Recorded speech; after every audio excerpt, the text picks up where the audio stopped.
everyone. My name is Taylor Carden. Thank you all for joining us today. We have some great professionals we'll be hearing from. We'd love to hear from you during today's presentation. So if you have a question, please feel free to send it through the Q&A channel at the bottom of your player. We'll be answering these questions at the end of today's session. Today's webinar will be available on demand after the live session and is accessible by registering on the XIQ website. Lastly, we'd encourage you to share this webinar on your social networks. So good morning and good evening and good afternoon, everyone. I'm honored to introduce our moderator. She is a preeminent expert for CEOs who have complex sales cycles. As Chief Sales Energizer, Alice is internationally known for expertise in elevating sales to increase valuations for companies with a B2B complex sale that have exceptional growth potential. Welcome, Alice. Always a pleasure to have you. Thank you. I am so excited to be here, and everyone needs to get something to take notes because there's going to be a lot of information that's maybe new to you, may not be new to you, but it's definitely going to give you ideas of things that you want to implement at your own company. And that's really the most important thing because there's so much information out there. But what we want to do is pair it back to the things that we can do at our own companies as company leaders. So we have a very distinguished panel here today. I'm so excited to dive in with them and get all of this information to you. I'm going to start with my good friend, Dr. Howard Dover. Dr. Dover is a distinguished figure in the field of sales. His insights have garnered recognition in his areas of expertise, including navigating digital disruption of sales and marketing. I know we're all experiencing that. Implementing sales enablement strategies, leveraging social selling techniques, and enhancing sales effectiveness.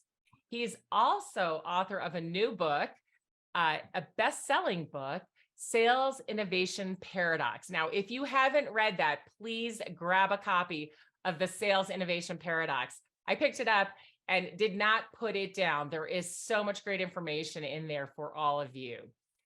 He's also the director of the Center for Professional Sales at the University of Texas at Dallas. Yes, it's true. There are universities out there that are teaching sales, and we want to keep that going. So we applaud Dr. Dover for that. He's making sure that the students get an outstanding education in sales before launching into their sales career. Calling in from Dallas, Texas. Welcome, Howard. Thank you, Alice. And next up, we have Gianni Giacomelli, and I'm not Italian, so I hope I said that pretty close. What do you think, Gianni? You're doing great. Thank you. Gianni is focused on the sustainability, innovation agenda, and AI-enabled real-world transformation that will accompany it. His conversations on collective intelligence are fascinating. How many of you out there actually know what collective intelligence is? Got to follow Gianni and check it out. It's really fascinating. He's the head of design innovation at the Collective Intelligence Design Lab at MIT. He was the chief innovation officer for a decade in the IT services space at Genpact and has recently founded the advisory outfit Supermind Design. Check that out as well, supermind.design. All the way from Berlin, Germany. Welcome, Gianni. And next up is Usman Sheikh, the visionary founder and CEO of XIQ, our sponsor. He believes in humanizing B2B sales and marketing. I know we can all really feel that these days. No one wants another spammy, robotic type of message in their inbox or any kind of a cold call that's from a script. We want humans to talk to humans, right? So he believes in humanizing B2B sales and marketing through the application of AI. And of course, that's the topic of our conversation today. Leveraging his extensive experience from senior roles at SAP, the world's largest B2B software company, Usman founded XIQ, an award-winning platform that blends generative AI, behavioral science, and Chat GPT to implement a personality-driven approach in the industry. An ardent advocate for AI in business, Usman often imparts his knowledge at esteemed business schools, discussing the crucial nexus between AI and B2B sales and marketing. Here from the Bay Area, welcome, Usman.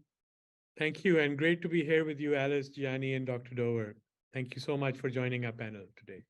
Now, you can find all of them on LinkedIn, so please send them a message, but make sure to tell them that you heard them here on this panel. Now, just as a reminder, Taylor already told you, but you can put questions into the Q&A anytime. We will be saving them to the end, but as you think of them, go ahead and type them in so we don't forget them, and then we'll catch them at the end, okay? All right, let's get started. My first question for the panel, something that I'm sure everybody's wondering about because of all the news on AI and the recent TED Talks in Vancouver. AI was the topic of the conversation. Is it good? Is it bad? What kinds of things are going to happen to us? Are the robots going to take over? How? Close the bay door. Oh, no, how? Open the bay door, right? The robot's going to be in control of us and we won't be able to control them. Well, you know, there's been a lot written. There's so much good in AI. So what I want to cover right now is the biggest positive impact that you believe AI will have on the people doing sales and marketing. So Gianni, I'm going to start with you this morning. What is the biggest positive impact you believe AI will have on those doing sales and marketing? Well, many, but first of all, drudgery, right? Removal of drudgery from the daily experience of those poor souls, and that's going to be giving people time to focus on what sales and marketing is, which is really building relationships and solving people's problems. Very good. And Howard, why don't you chime in? What do you think the biggest impact will be? Most positive, sorry. I think it's going to be relevancy. So I think one of the challenges we face is there's no way for us to have situational context in the moment as with just our mind. And yet with the capacity to tap into an augmented capacity and having an AI power that actually augments our capacity will be more situationally relevant to the moment, which is what the buyer is desperately requesting. I love that. And that's why I like to say AI is augmented intelligence, right? Instead of artificial intelligence. And because what we're doing as humans is augmenting our own intelligence so we can be even better than we are today. So that relevancy, Howard, is really important. Usman, what is the biggest positive impact that you're thinking is going to come? Yeah, I will second what Gianni was saying. B2B sales and marketing has become stale. We've been doing the same thing over and over. And, we're living in the digital AI era. There's a lot of data in the sales process. And it's just not becoming possible for people to be able to process that data. Right. What AI helps us do is be able to process that. And, what we're doing is eliminating the strategic and the difficult tasks that sales and marketing people had to do, like SWOT analysis, for example, or understanding the pain points, or doing research on customers, or understanding the behavioral mindset of the people they're going to do business. So AI helps us bring it all together. And as you said it in my introduction, I believe it will play a critical role in helping us become much more human and build those relationships with our clients and with our prospects over time. I spoke to a sales rep yesterday who is doing it well, right? Getting great responses because she does the research first and then crafts carefully the messaging that she's sending out, that she's using for LinkedIn, email, and for her initial phone conversations. And I asked her, how much time do you spend each day researching? 2 hours before she can start her messaging. So imagine when we can use AI, which is now because we have the power to use AI to reduce that research time down to minutes. That's really the kinds of things that we're talking about. All right. Many believe that AI will eliminate the need for sales and marketing personnel. It's all over LinkedIn. Salespeople are going to lose their jobs. We won't need salespeople anymore, right? Well, I don't believe that's true, but I'd like to hear from all of you.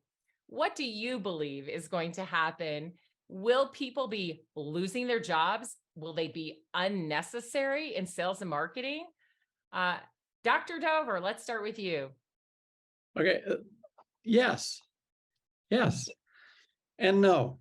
So the answer is yes.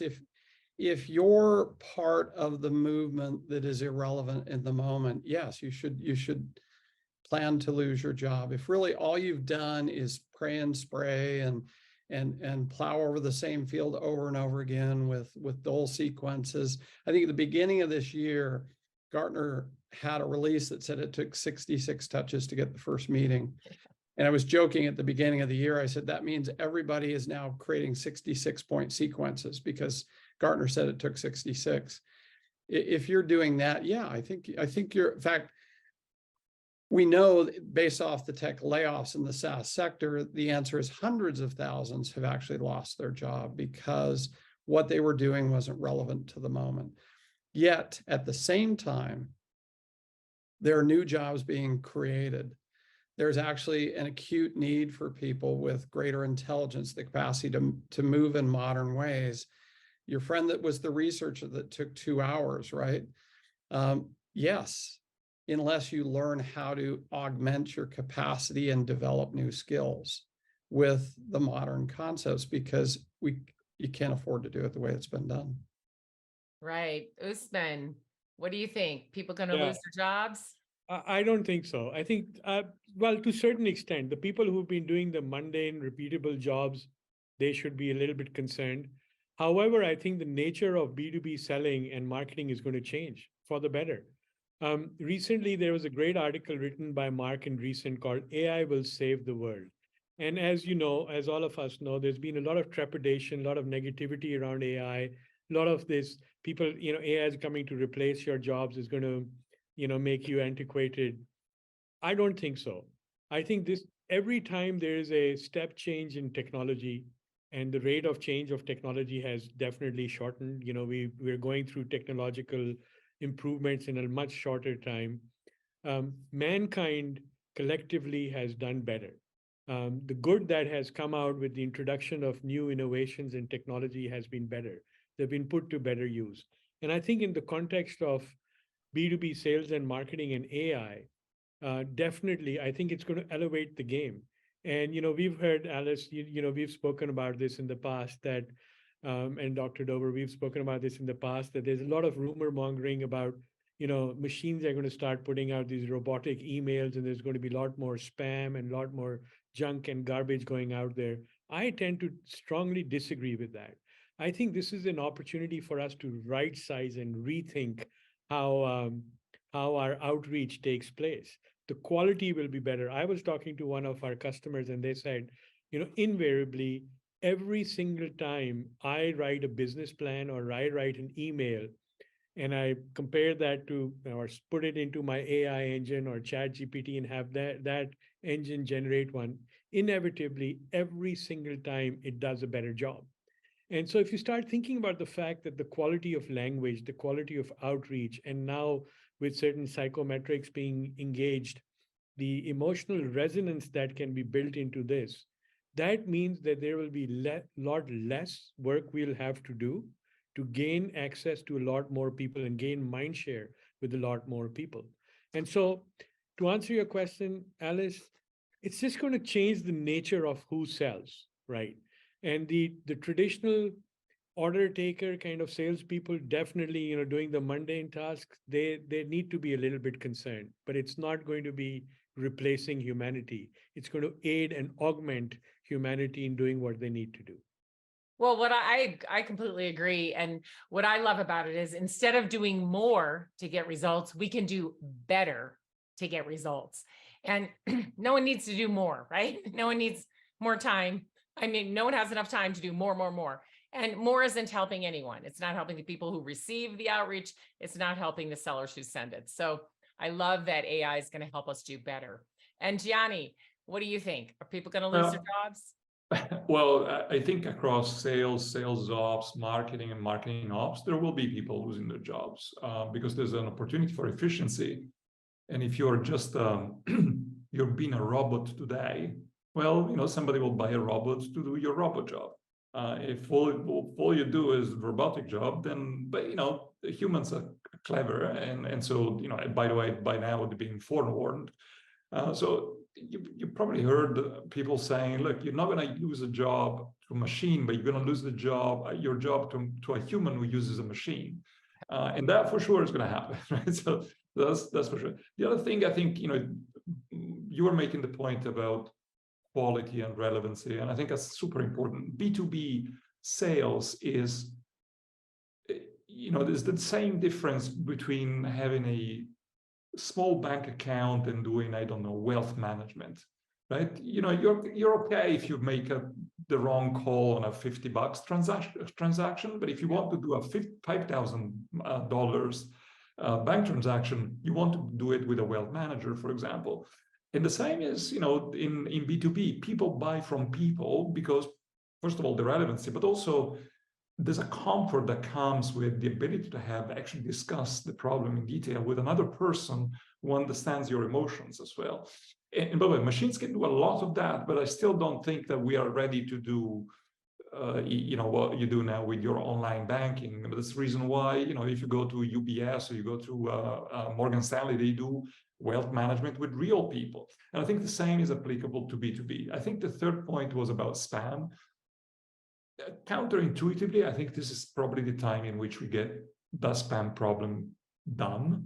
I mean, it's going to be scary at the beginning for sure, but the reality is that we need to come to terms with this thing. I mean, I used to live in the US for 10 years and I moved to Berlin, and the fact that I don't get robocalls 17 times a day is just a new lease of life, and it can be done. It can be done through, for example, regulations. Whoever calls you here needs to actually have that call logged with their identity somewhere. The same is going to be the case with generative AI. At some point, I think we'll need to require that whoever sends stuff to you needs to be identifiable somewhere in a way that is immutable, so that you can audit that stuff. So you cannot just, from your little seat in a basement somewhere, send millions of stuff to inadvertent customers. And I think we'll get it done. I think people will get scared enough this time that they want it to stop. And I think it'll be a good thing for everyone. Very good. So one thing that I know for sure is that sellers who do not use AI will be replaced with sellers who do use AI well.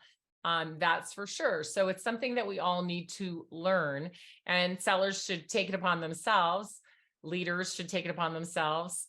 Everyone really, to learn about what's coming and what the future holds. And I hope that company leaders are listening and hearing and understanding that they have a responsibility at their company, along with all of the other things they're training their teams to do, and especially in these revenue generation positions, that we do need to choose wisely the AI that we're going to use. We'll talk about that more in a minute. And we do need to train people to do it, right? So that's really taking us into the next. Was somebody going to say something? No. Okay. So I think that agree that some of these jobs will be eliminated because they're mundane tasks, and it'd be fantastic for a machine to be able to do them and relieve people of that, and let us use our brains to do bigger and better things. Can I just tag on something? Yeah. I definitely want to kind of bounce off a couple things. And I don't want to take a lot of time on this, but what Gianni said and what Usman said together is an interesting thing. When we think about in the US market, and Gianni, you probably have a better feel for this, and Usman, how many thousands of AI firms have just been created, and effectively the cost of automated outreach has gone to zero. So actually, in the short run, I think it's going to get worse, not better. And that's why Gianni is making the point that regulation probably will come to play, but actually the poor buyer is still going to react negatively. You can't control the environment. And right now, the incentive, the economic cost of bad behavior, let's be honest, has also gone to zero in the US market. So actually, I think we're going to get ugly first, and then we're going to get better. And I can back that up later with some additional insights. But I think it's a combination of factors that good players will have to really think about this, about the environment they're about ready to swim into. All right, so we want to move into our next section. So I'm going to keep us rolling here. Thank you for that, Dr. Dover. I think we've all agreed that maybe some jobs will be eliminated, but for the most part, we still need sales and marketers. We need them to be able to do their jobs better, and AI will greatly enhance their efficiency and effectiveness. So quickly, what is your advice to leaders on choosing the right AI? And then not just training on it, which is essential, but getting user adoption. So Dr. Dover, I'm going to start with you. How should companies choose AI and then ensure that it is adopted? Well, I think the first thing is the two components, right? And Gianni kind of pointed out this idea that the drudgery, right? The drudgery that should be automated. Please, let's automate. Can we automate the dumb stuff we should never be doing anyway? And so we want to classify things into two spaces: the automation of task, and then the other one is the augmentation of human. And so when the human should do the job, we should be figuring out how to augment the human, but we should also be identifying those tasks that are really redundant in nature, that really waste a lot of time, and we should really automate those away. So that's kind of step one, is really defining the business processes around the automation and augmentation space. And I think a lot of what we see today is the first move, and the quick move to the efficiency tends to be either get the bot to do it or act like a bot. And yet we're not at this higher level stage, which is augmenting the human, because that will actually take some training. The best analogy I have for this is really quite straightforward. If you have an Ironman suit available, if all of us had an Ironman suit available and we only know how to run and jump, we would run faster and we would jump higher. And yet what we really need to learn to do is to fly. And yet until you see somebody fly with that suit, you go, well, I can run really fast right now. Well, what's the collateral damage to the legs and the body, right? Can the body really handle moving that fast? Well, yes, but no. And so then we say, well, we need people with certain leg strength. No, we should fly. So here's the challenge. We need to actually discover the new motions, and then we have to develop training around that. So we have to be in a process of discovery right now. And so training is essential, agility is essential, curiosity is essential. And if we're not hiring for these things, we're going to have people getting in suits and running fast. Right. Agreed. 100%. Gianni? I think very briefly, you shouldn't focus on the AI. You should focus on the process, the end-to-end process. You should focus on the personas. And then to Dr. Dover's point, focus on what you want that your experience to be. You need to reimagine things. I mean, the ability now to actually do away completely with certain parts of those processes is incredible. But if you just go incremental, you're going to start building ladders to the moon, and you'll never get to the moon. You need to launch rockets, and that's an opportunity. But you start with the personas, you start with the end-to-end process, and then the AI component will come into that. Obviously, you need to have people understand the AI. But I think I work in technology most of my life. Always start with the personas. That's the least well-behaved component of the equation. Start with that because it's the hardest piece. Yeah. Starting with the customer, the people that you're actually selling to, and designing around them will help you understand which AI you need at what point in the buyer journey, right? And then once you know that, you know that journey, you know those personas that are going to buy from you, you can say, we could improve efficiency here, here, and here. We can improve the customer experience here, here, and here. Then you can start to see what types of AI you need and what to plug in. And I think it will make more sense to the sellers and marketers. Therefore, they'll adopt it more easily. Of course, that doesn't happen without the training. But I do believe we can move that direction, right? And instead of wearing out their thighs from running faster, right, we can get them to fly. Usman, last word on this. How do we choose AI and not just train on it, but get that user adoption? Absolutely correct. So, it's kind of interesting. I'm a big fan of ChatGPT, have been from the day it was launched. One of the mistakes it makes is that when you ask it, like, how is AI and generative AI going to change the sales and marketing business? And it lists down sales operations, marketing operations. It gives you a lot of the same old tasks that we've been doing. I think the way it's going to change and what we need to be conscious of is exactly what Dr. Dover and Gianni said. It's about reimagination. With new technology, new opportunities comes new processes, the ability to rethink. And therefore, I think when we are selecting these next generation technologies, we need to be able to think how we're going to be able to further cement, reinforce, and improve exactly what Gianni was talking about, that human relationship, that human interaction, right? Understanding the persona.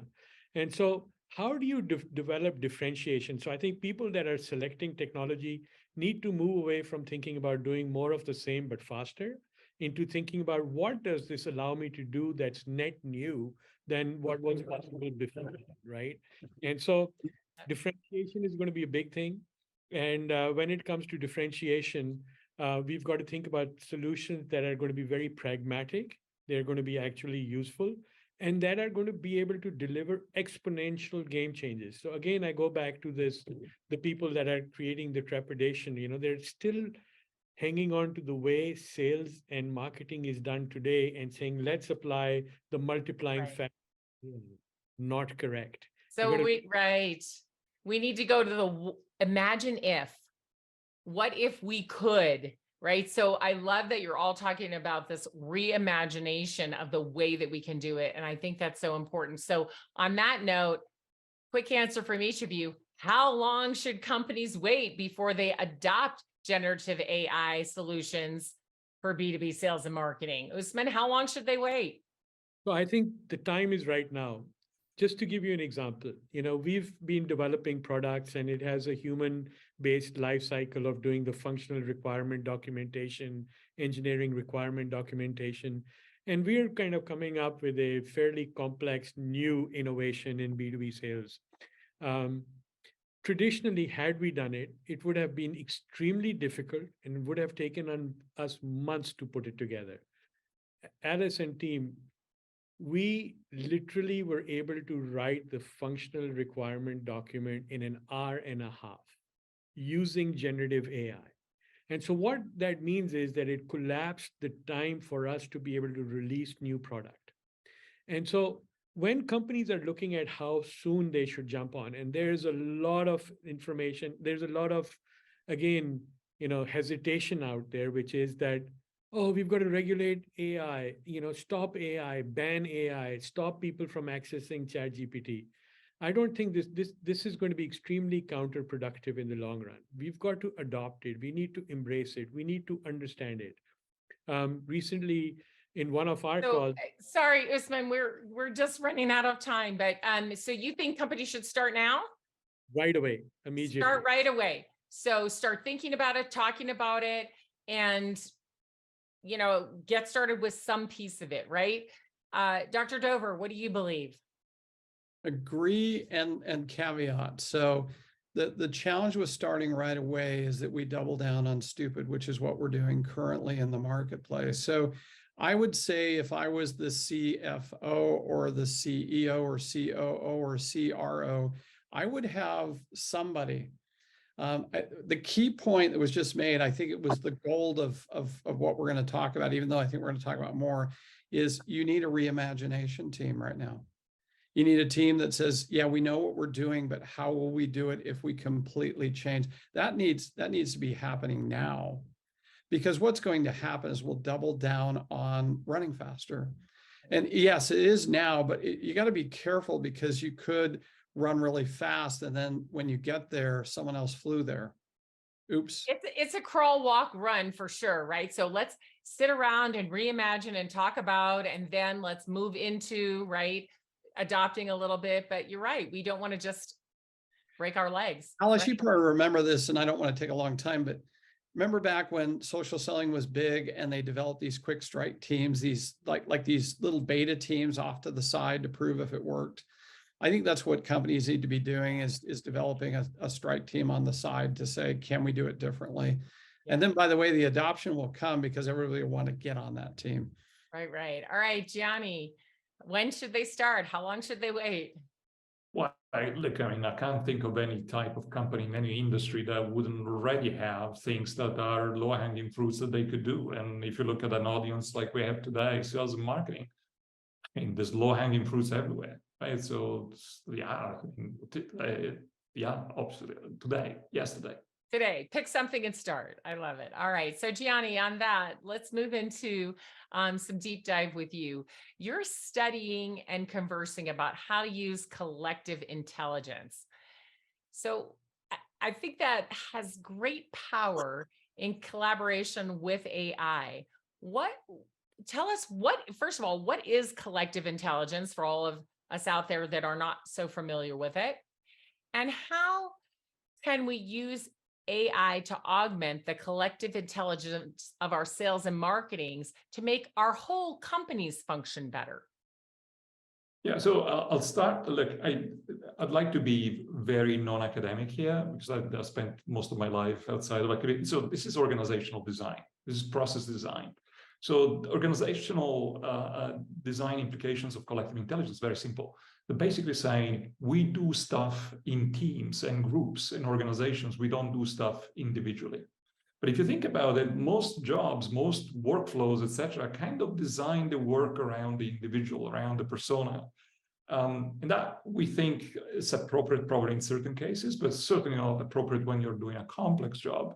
Now, think about sales and marketing. If you think about sales and marketing for a second, whenever a salesperson touches one of your clients, that salesperson is the cusp of a neural network that extends well within your company, that goes from marketing to product, R&D, finance, operations, everything. And that is channeled through that salesperson.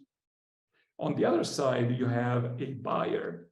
That buyer is the cusp of their neural network. So both of them are emissaries of their respective collective intelligence. The problem is that very often the tools and also the training we give people is such that those two touch points are kind of connected with very little neural network to the rest of the organization. Maybe the salesperson has a marketing collateral, and that's all they know about the product. And maybe the client on the other side hasn't really completely figured out how the rest of the organization wants to use what they are going to buy. So the point that we are making here in terms of collective intelligence is actually a simple one. We need to give people the tools to not focus on the individual minds of people, but actually build what we call at MIT a supermind. A supermind is literally a combination of the different minds that you might have. And the example is actually very concrete. XIQ, for example, as far as I know, has this ability to interpret the signals of individual buyers so that when the salesperson talks to them, kind of already knows a bunch of what that person does and feels and emotions and that kind of things. It already does, to some extent, that work of interpreting the supermind of the company, because that person's behavior is not only that person's behavior, it's also the reflection of the company behind them. Now, imagine having a proper thread of data that goes and looks at the networks between that buyer and the people who are around that buyer. Imagine just simplicity, LinkedIn, right? I mean, you have all these people connected to that person in their organization, and maybe that person has the same job as other people in other organizations. What is that collection of data going to tell you as a seller? That's really the way, what is that really they need? How are they going to use what you have? So you're going to interpret not the mind of the buyer, but the supermind. And the supermind is the connectivity around them that gives you a ton of really useful information. You know, people don't buy in isolation. They buy because somebody has told them that they should buy something, or somebody is in their competition has been buying something. Having all that information together is something that language models can do fantastically well today. We didn't have that technology until today. And if you think about it, it's language, right? It's language and networks. Language is what travels through networks. If you combine those things, and some of the technology we already have today, some of the technology is being developed, you will make salespeople superhuman, but not because they're super ingenious, etc., but it's just because they have this extended sensorial ability that allows them to then summarize all these inputs into something that becomes really relevant for the person and the organization that they have in front of them. Wow. Yeah, Johnny, let me add to that. So you're absolutely right. So we have created this thing called the buyer group, and we've introduced a term called buyer relationship management. And this is where the collective of the decision makers from the buyer side of the equation come together. So you can model these people, you can listen into those conversations, and now using AI, you can start harvesting what is the decision-making cycle that's taking place. So that's brilliant, what you just said. So and Gianni, I think two thoughts or questions. You talked in the pre-call about this concept of building a corpus, right? That there's the ability to take that eventually and actually create an artificial intelligence entity that then you could maybe do a role play or prepare with and test what you're about to say and think about and ask for information. This idea that you could even interview them and get the collective intelligence. And so that's the first question, is to make sure you bring that back in, because I thought that was a mind blower for me for this week. And then the second piece is, does this change who we need to hire to be salespeople? Okay, so the first one is, I've talked about the digital twin of your buyer, right? So you all know, you use ChatGPT, you know that if you give it little information, it will give you something that is an average answer. It's like, meeting somebody who doesn't know you in the streets, and you're going to have an interaction, and that person is going to infer what is relevant to you on the basis of the average person that person has met.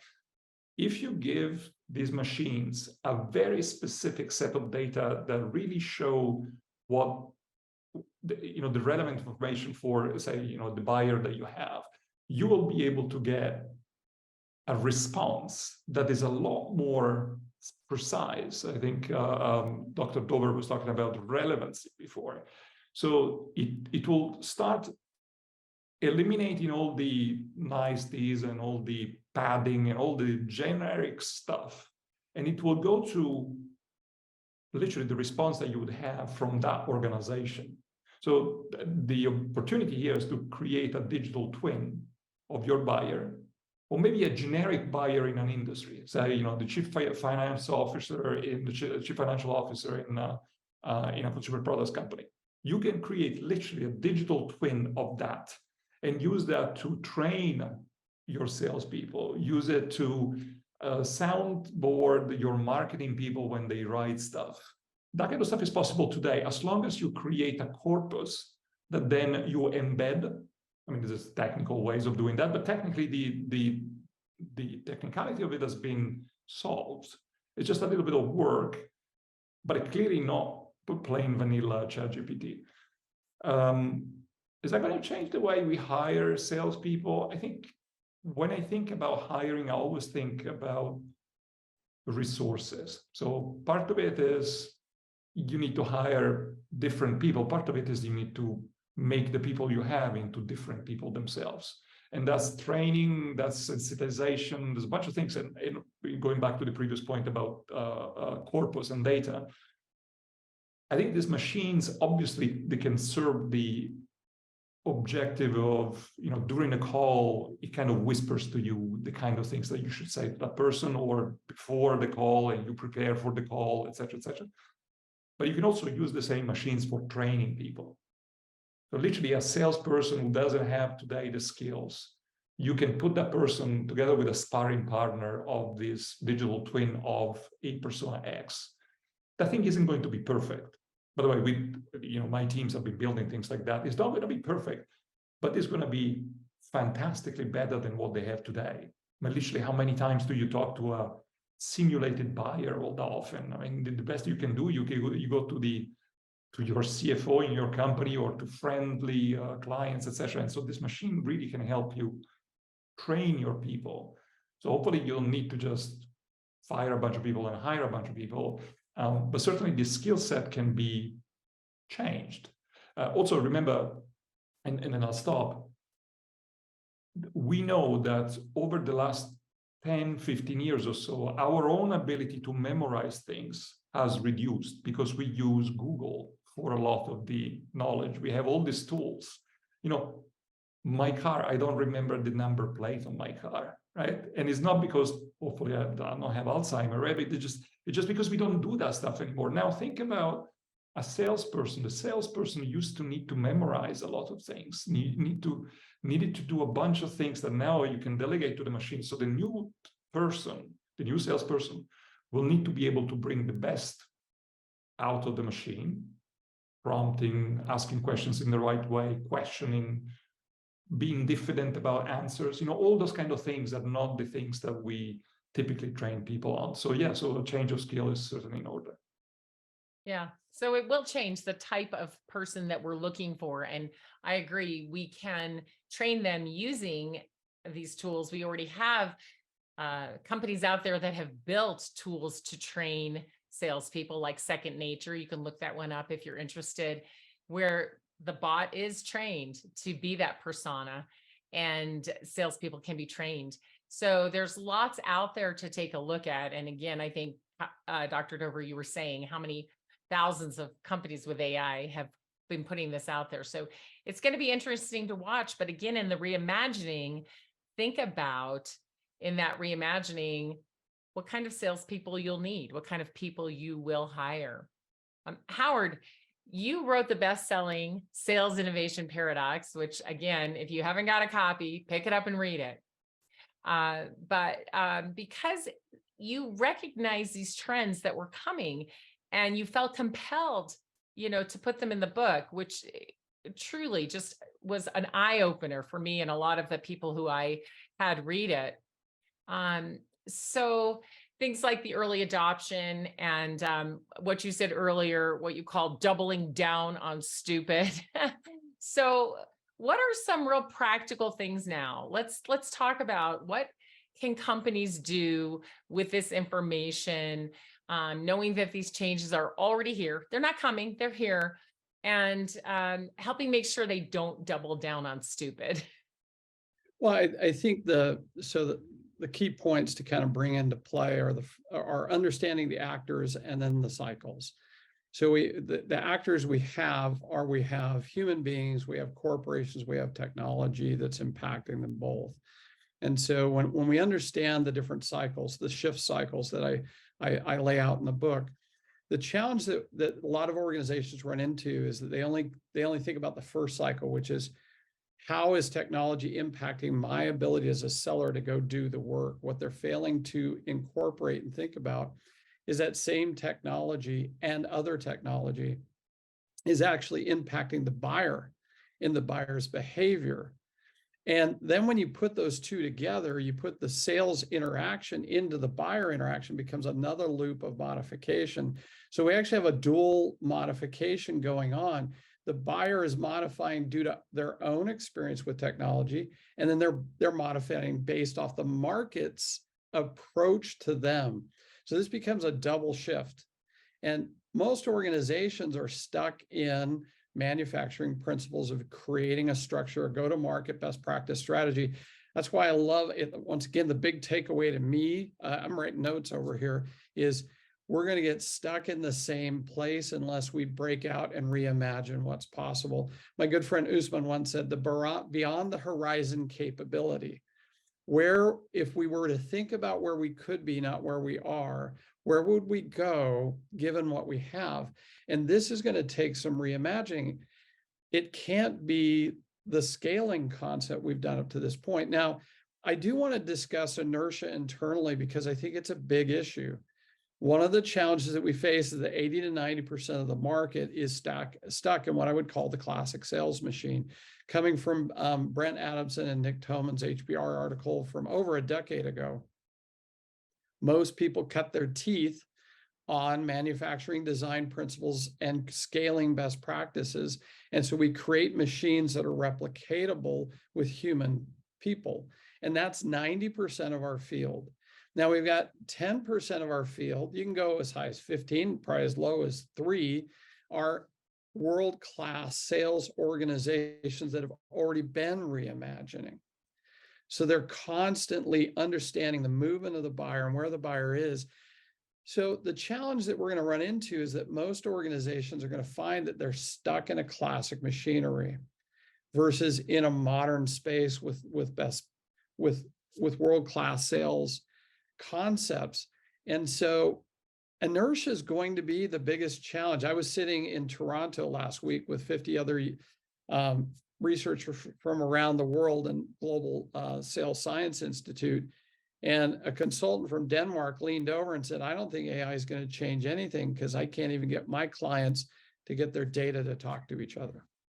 So, you know, when we're stuck, when the classic sales machine companies are stuck with, they don't even have data that talks to each other, we can't even give it the language it needs to then train the AI to get where it needs to go, because we don't even have, we have data silos and organizational conflict. And so, right, there's huge opportunity here to get competitive advantage, but probably not if you're going to stick with where you're at. The reimagining and this beyond the horizon, how do I do it in the future, not how I did it in the past? And can we get past this experience bias that then creates inertia within our organizations and we just can't harness? Technology went beyond our capacity to harness it probably about 5 to 6 years ago in sales and marketing. Only a few organizations harness it. And when they do, they get exponential performance, and it's beautiful to see. I call those people disruptors, but most people are the classic status quo sitting in a world of inertia. Yeah, So so those the are all the question, buzzwords from the book. There you go. there you go. So for more, read the book. But the question sometimes is, how do we do it better? And AI can help us do that. But I think the bigger and more important question, back to reimagining, is how do we do it differently? And that differently will be better, but don't just do the same thing a little better when you might be able to do it differently and it would be exponentially better, right? Alice, let We me have to follow up with reimagine. one of the best calls I can get from a company is to say, what are you doing over there? We've been watching your students, they swim differently. It's like watching a pod of an animal or a fish that we've never seen swim before. And they're just moving differently than anybody else in our org. And we're just watching them. And that's the best compliment I can ever get, because I'm teaching them modern capacity, not structure. Then they get out in the field and they say, oh, now here's the existing product, but they still think differently because they have modern concepts in their head. They've had XIQ since 3 years ago. And so they think differently. They deploy things differently. They move differently. They fly. And people go, oh my gosh, did you see that? They didn't run fast. They flew. What's that? What's that motion? All right, so we're going to round up with Usman giving us some very, very specific examples of how he took some ordinary results and turned them into extraordinary results. Now, Usman, you have 2 examples, and what I'd like you to do is set it up for us with what were you doing and what results were you getting, the changes you made, and then the extraordinary results that you got for both of those examples. Yeah. So our example is primarily around outreach, generating new appointments, the traditional marketing metrics of open rates, click-throughs. And what we were doing is we were creating a one-size-fit-all email that we were sending it and trying to make sure that it can hit the maximum number of targets with the same message. With the introduction of our own generative AI, which incorporates ChatGPT plus our own corpus, which is more up to date, and the predictive disk analysis, what we were able to do is start generating these highly personalized emails and start sending them out to a very targeted ideal customer profile. And the results are and continue to be amazing. And, since we last spoke, Alice, I'll just tell you this, that the trajectory continues to be upward. And what is that trajectory? So what we saw is that just by having the right subject lines catered to the right individual, we got a 31% increase in just open rates. With the content within the email itself, we got a 47% higher click-through rate. And what we've noticed is that I remember having talked to you only about 3 weeks or so ago and told you that we were at about 400% new appointments. I'll tell you, the highest number we've cracked is 1,200%, and on average, we're doing about 600% higher number of open rates. And it is actually translating into tangible deals that are closing, which is around 30% increase in win rates. The other aspect of this, Alice, is that the impact on the seller, right? So now suddenly you see a behavioral mindset, you see taking place on the seller themselves. And whereas they were really burdened, they were really stressed out, they were under a lot of pressure to perform, get these emails out that could potentially, one arrow hitting many different targets at the same time. And getting less than 1% results and stressing over, that. Yeah, that has changed. And so they're now ahead of the curve. We have, and these salespeople have more business coming to them. Their book of business has improved. The number of appointments coming to them is more than they have ever had. So they're a lot more relaxed in terms of how they're doing. And it's also helping the adoption of these tools because it shows them that, look, they can actually go back to having a work-life balance rather than being stressed out on that Sunday evening about what they're going to report on Monday to their sales leader, right? So it's having a very positive, the personalization, the hyper-personalization is having a very positive impact, not only on the metrics, but also on the work-life balance of the seller themselves.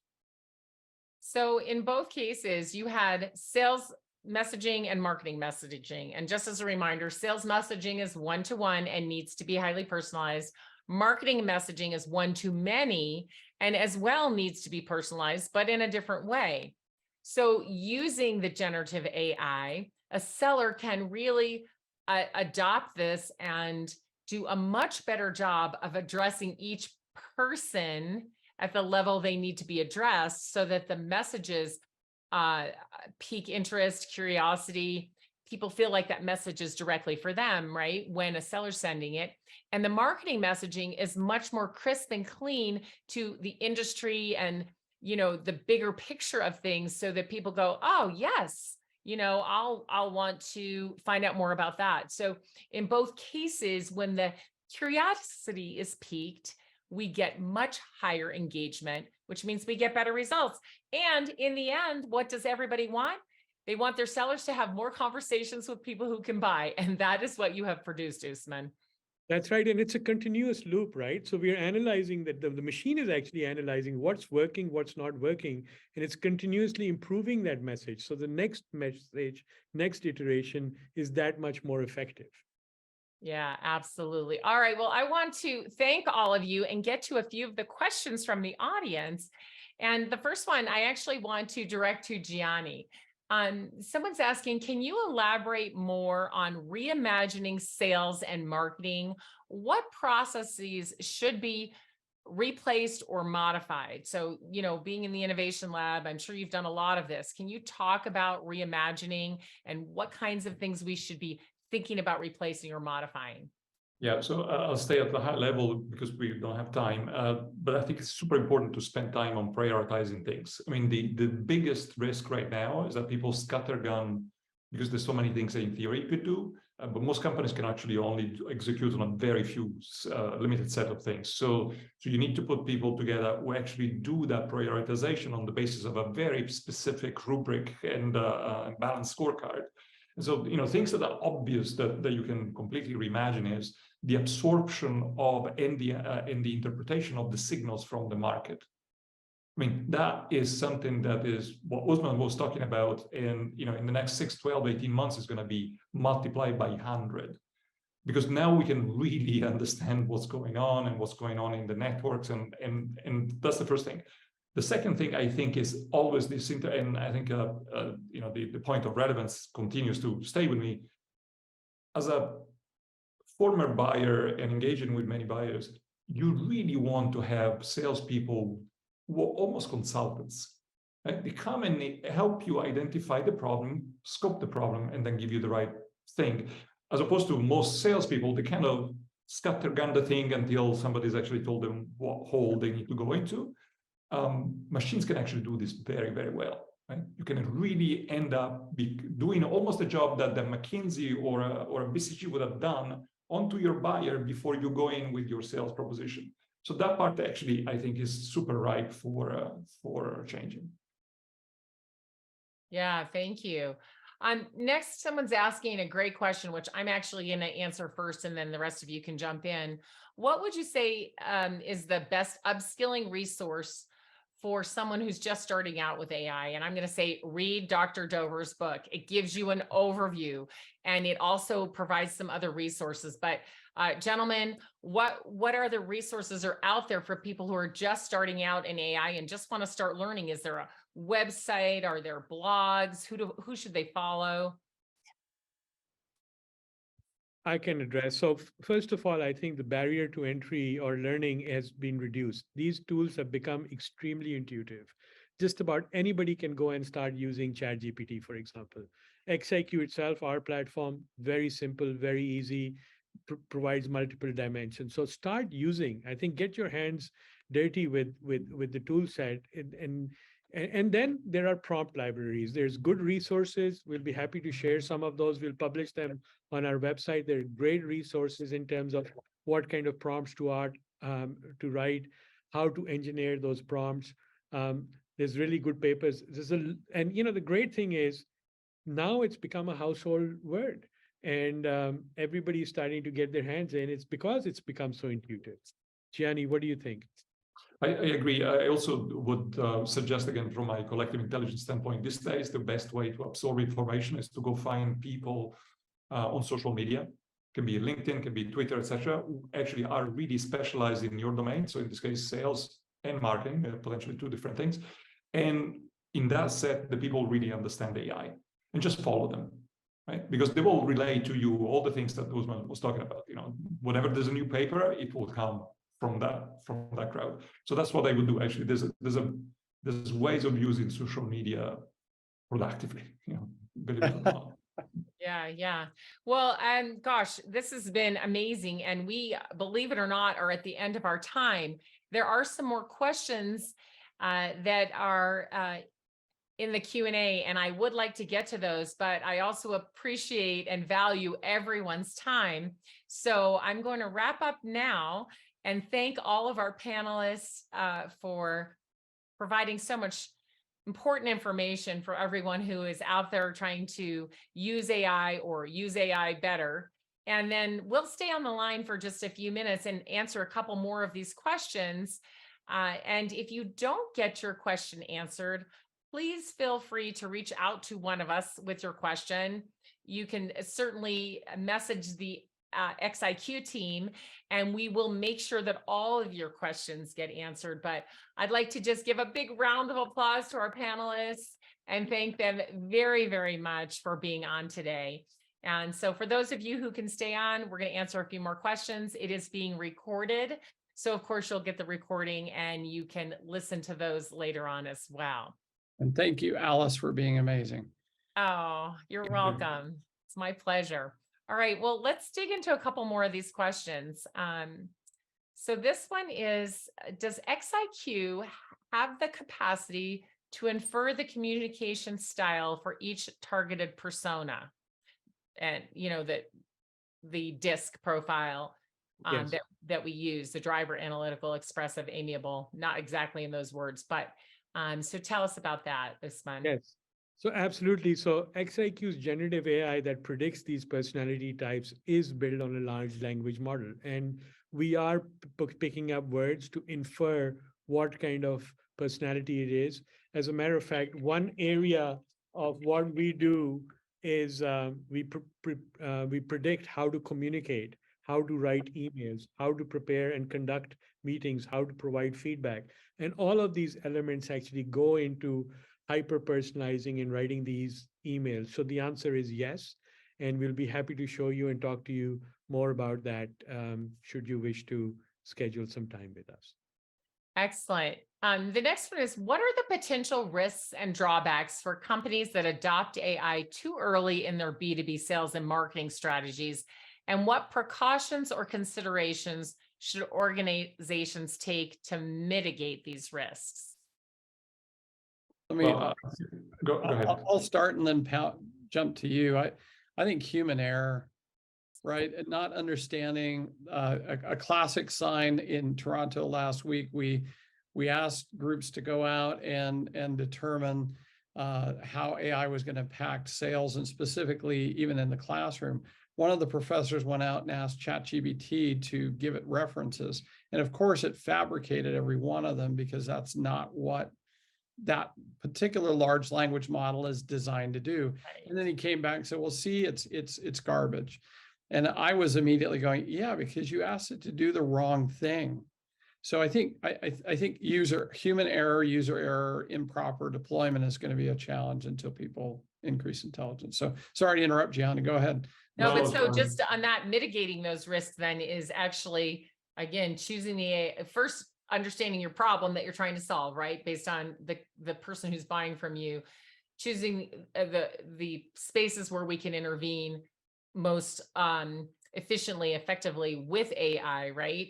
Choosing the right AI, training on it, right? So salespeople aren't just out there helter-skelter using it on their own and making mistakes, but you've got a process that you're leading into so that we can mitigate those risks by making sure salespeople are trained on how do you write a good email using ChatGPT? Because what I can see is just more spam going out. So ChatGPT wrote it.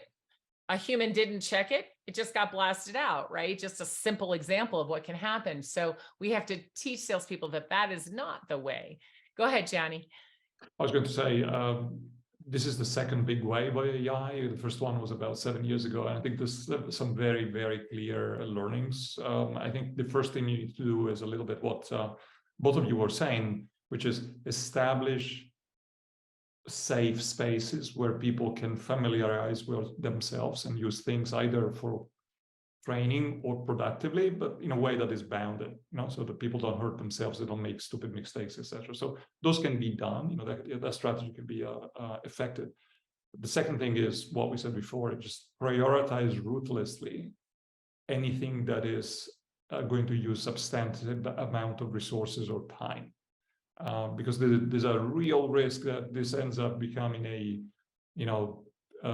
children's soccer, everybody after the same ball kind of thing, because kind of everybody seems to be thinking that they can have a shot at it. That actually in the long term is a very clear predictor of the inability of companies to remove the legacy process, systems, and even people that are the real problem with AI, right? The AI certainly has technical problems, and the real problem is a little bit what Dr. Dover was talking about, the legacy environment around it. Unless you actually push it in a deliberate way around specific vectors, specific process steps, etc., it will fight the whole thing back. It's like antibodies. So if you scattergun that thing, you'll never have enough critical mass to actually get anything done. Yeah. All right, last question that I have here, unless any of our team sees some questions that I missed. For companies that are considering integrating AI into their B2B sales and marketing processes, what key factors should they take into account when determining the optimal timing for adoption in order to maximize the competitive advantages offered by AI technologies? Maybe I can just take the first stab at it. So recently we were doing a training with one of our clients, Dell Technologies. And at the start of, before we started, and our training was all about using our generative AI, highly personalized email writer, they played a video by Michael Dell himself. And in that video, he, as the the chief executive officer and founder of that company, was telling his staff that you should all start adopting and using generative AI in all its forms. Be careful in terms of what you put out there. Don't put proprietary information out there, but start using it, because you will learn, you will be able to bring back things, and you will error, and you will also learn from that as well. So in terms of the adoption curve, I'll cite again some of our own personal examples. We started using generative AI for sales and marketing, and within a period of less than 2 months, we started to see a significant change in the kind of outcomes that we were producing. Just because I think the barrier of entry is much lower, the user experience is much more easy to understand and adopt, and with a little bit of common sense, and people can figure out what is working, and the engine will come and tell you what's working and what's not. So it really is a self-guiding process that will lead you into producing better results and driving the adoption curve a lot faster. Yeah, I think that we need to put, as leaders, as CEOs, we need to put a few guidelines in place. So I think it's great what Dell did to let people experiment, but there are a couple of guidelines, and this is part of the risk mitigation from the last question. Make sure that everyone in your company who's going to use generative AI, ChatGPT, or any other form, doesn't put your top secret information in there, right? You have intellectual property, and that intellectual property needs to be protected in this manner, just as in every manner that you protect your intellectual property. So people need to understand that. So if you have even just simple things for sellers and marketers like price sheets or kind of your secret sauce, right? That's only to be given out to people you're in active sales conversations with. It's not to be put into ChatGPT, I can't even say it anymore, to be spread across the internet for anyone else to gather. So you have to remember that as you add information, that's going into the larger corpus and can be accessed. So I think those are the kinds of things you have to think about to mitigate your risks. Is here are some guidelines that we're going to use at our company to start to learn how to use generative AI and to do some experimentation and to reimagine things, but kind of use these guidelines. Just when social selling first came out, we had to do the same thing. We had to help people understand what to post on social media and what not to, and give them some guidelines for use for business. Now, in their own personal time, they can do what they want, but again, we've got to give them those guidelines. So I think that's an important piece of this. Anybody else want to chime in on that? What factors, should be taken into account when determining the optimal timing for adoption, and in order to maximize the competitive advantage offered by AI? Well, I think the first thing to do is open up your inbox and see what the current state of outbound really is. And so the bar, unfortunately, is relatively low.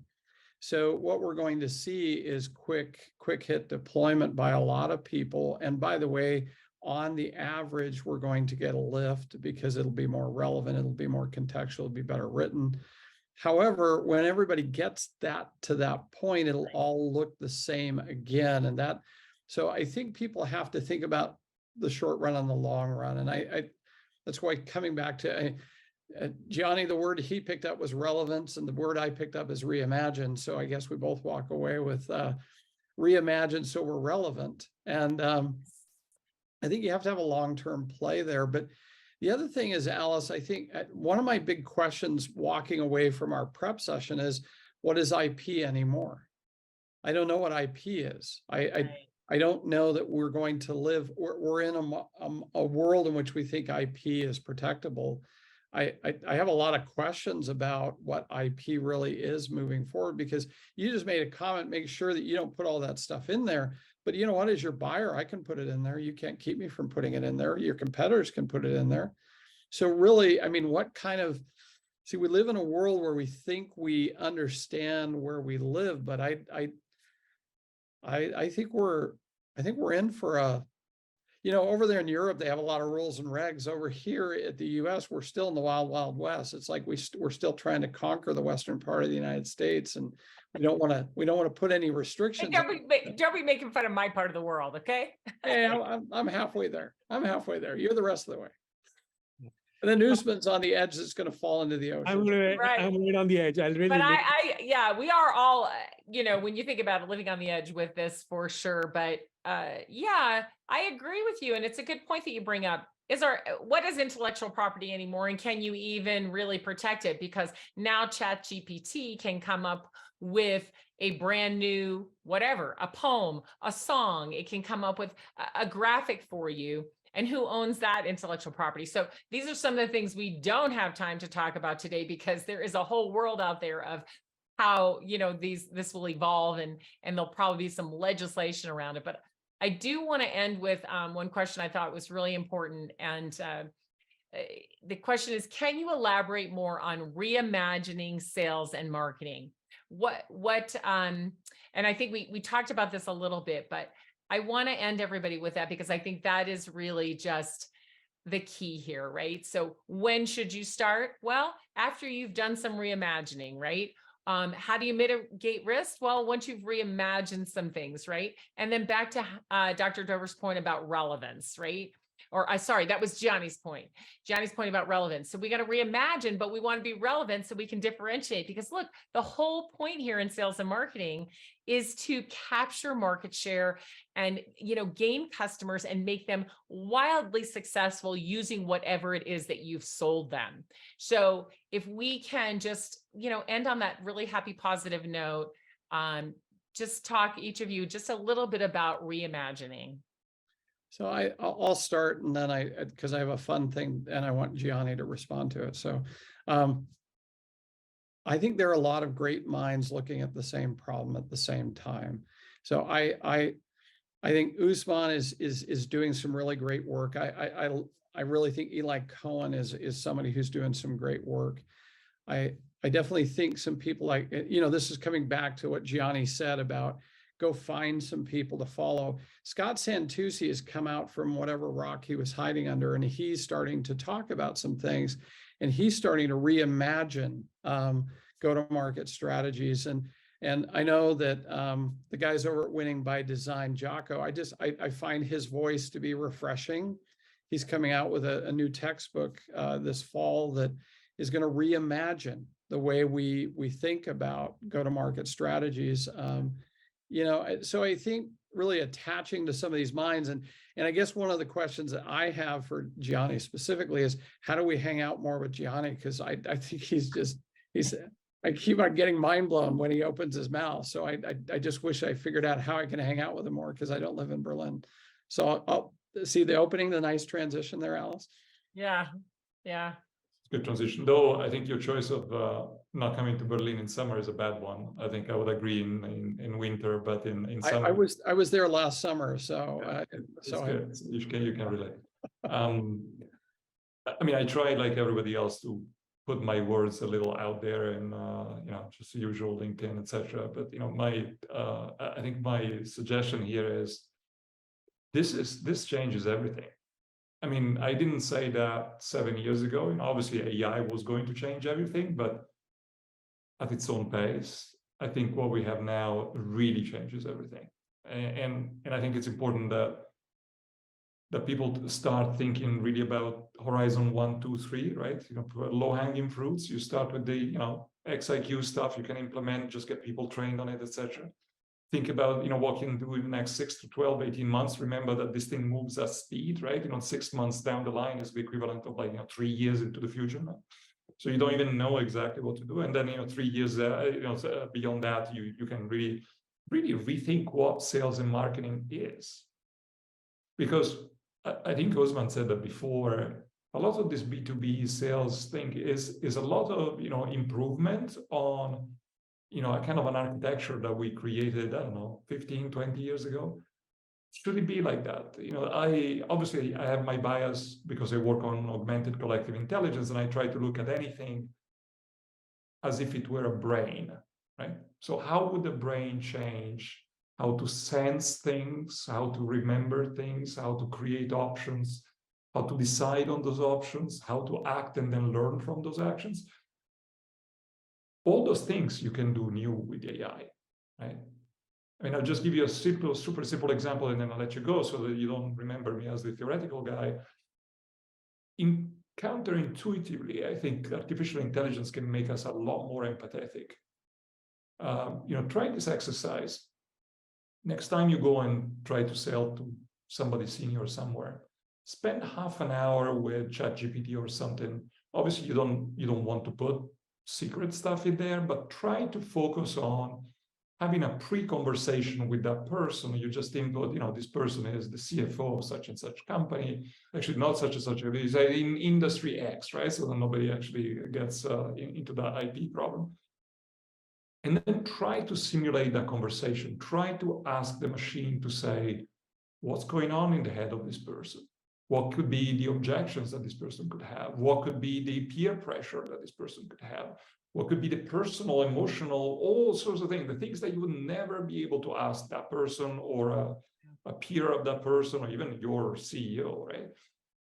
And you'll see, because these machines have been trained on us, right? On us as a collective. They're not on the money all the time, but they'll force you to think about angles that you would have never gone to. And they do that in a way that is very, it's not like, I have two teenager daughters, sometimes you only get a yes or a no as an answer. These machines are happy to talk, right? They're happy to structure the problem for you. They're happy to give you a list of 7 bullet points that then you need to think about. And that changes everything today, tomorrow, you go to that next meeting, just try it. Yeah, I fully agree with that. We've actually started experimenting with that and coming up with like, what is the engagement strategy? How do you talk? What is this call script? And it's amazing that, knowing the personality, knowing your history, how it can actually simulate back and talk.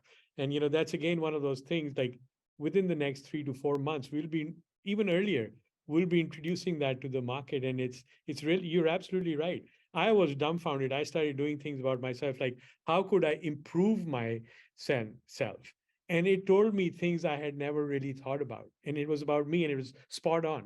And it was just taking from the corpus that's publicly available. One other thing I would say, just in closing on this, Alice, is it's about people, right? It's at the end of the day about people. As Gianni said, that's the biggest variable.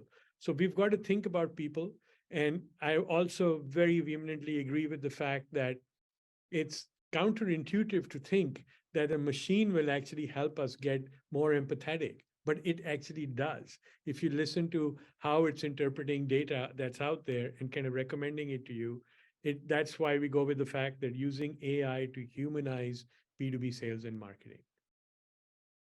Wow. So we answered a few questions. We talked about a lot of topics that are really important to sales and marketing in using generative AI. Thank you again. Thank you to everyone that stayed on to listen to all of the answers. And it sounds like we've got a lot more to talk about. So we're going to have to set up another time where we can share more information on generative AI. Alice, and thank you so much. You've been a great host. Gianni, fantastic information. Dr. Dorver, always a pleasure to have you. And we're really, really honored to have all three of you with us today. So thank you so much for being here.